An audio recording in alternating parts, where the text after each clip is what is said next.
Yo, yo, yo, yo, yo, yo, yo, yo. Yo, yo. What's good with this? The homie Mac. Music, art, culture, knowledge. Each one teach one, peace and love. Reporting live from the Dogon. Each one teach 1,000. Yeah. Yeah. It's the homie Mac, man. Music, art, culture, knowledge. Reporting live from the Dogon. Thumbs up, give me the likes. Thumbs up, give me the likes. Like, share, comment, subscribe. Subscribe to the YouTube channel 82 Kings. 82 Kings. Move with the movement, man.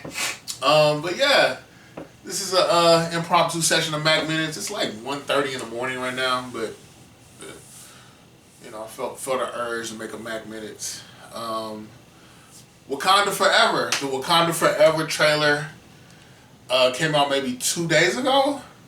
Wakanda Forever being the sequel to Black Panther. If somehow I could move the camera, which I can't, but you can see there's a Black Panther poster right here. R.I.P. Chadwick Boseman. Before I get to the Wakanda Forever trailer, I just want to talk about what do I want to talk about? There's a myriad of things, kind of just. There are a myriad of things I'm musing over my head, from representation to intersectionality, a lot of things. Yeah, so let's get to it. Chadwick Boseman really became an archetypal image.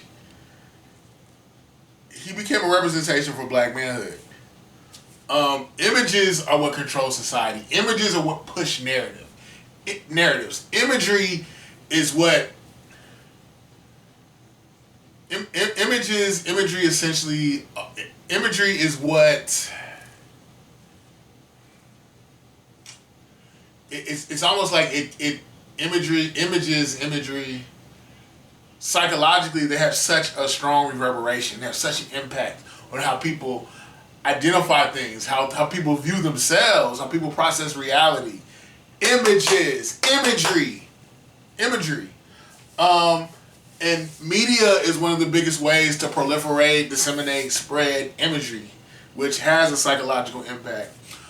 So yeah, I'll say it. Yeah, Chadwick Boseman became an archetypal image for black manhood. Being a king, not even just being a king, being a warrior king. He was a warrior king in Black Panther. R.I.P. Chadwick Boseman.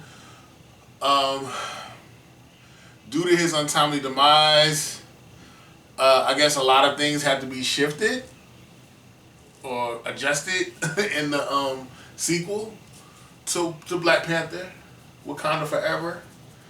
And I understand people say, well, true to the comics, Shuri, which was his sister, eventually becomes Black Panther. True indeed. But I guess my thing is, I feel as though, and I know that they wanted to pay homage, be respectful to Chadwick, but I think Chadwick would understand that the role he played, his image, it was so much bigger than him. It was an ideal that took precedence over him, and another black man should have picked up that mantle to be the representative, to be that archetypal image, to promulgate the narrative, to keep it pushing, keep it moving. And I understand in the comic books, yeah, again, Shuri becomes Black Panther, and that Black Panther is really, it's a mantle that can be passed down. But it's like, I guess, again, we are living in a more gynocentric society. I guess in my mind, I feel like the masculine and the feminine, men and women, we can bring balance to each other, and we all can be representative. Now, I acknowledge the fact that this has not always been the case.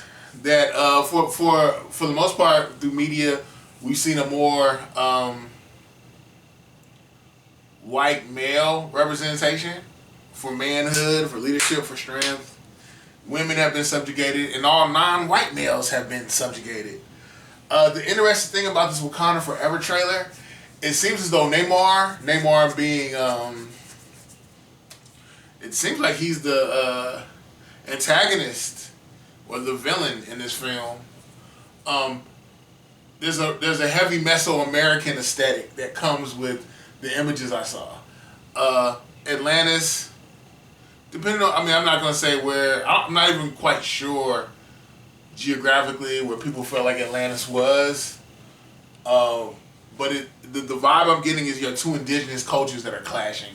Wakanda being African, the Atlanteans being more Central America, well, more South America, more Central America, Mesoamerican from the garbs that they were wearing. I got a really strong like Mayan influence, Mesoamerican influence. So it seems like you're having two indigenous groups of people, Africans and Mexicans, Mesoamericans. I don't know if they were Mesoamericans, but well, you know, I can say that Mesoamericans with indigenous Africans and indigenous Mesoamericans like clashing. And I think that's a unique aesthetic. I don't think we've ever seen two indigenous groups of people having confrontation in a major media film. To my knowledge, you can correct me.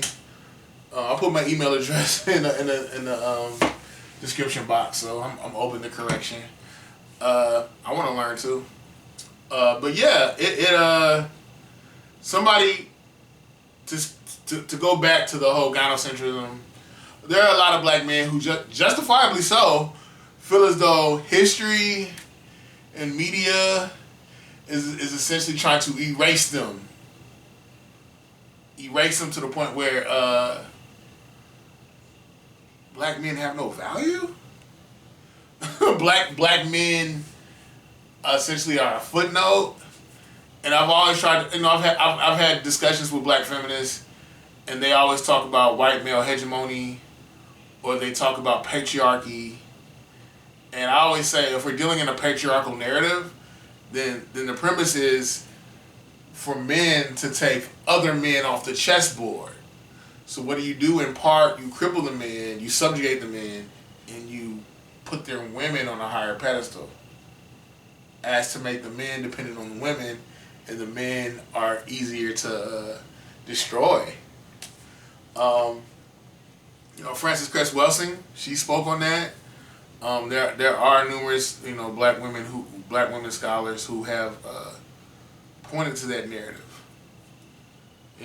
But I think there are a lot of things going on right now where there's a lot of catering to black women's ego, and I'll be the first one to say, black women have got the short end of the stick on a lot of things, policy,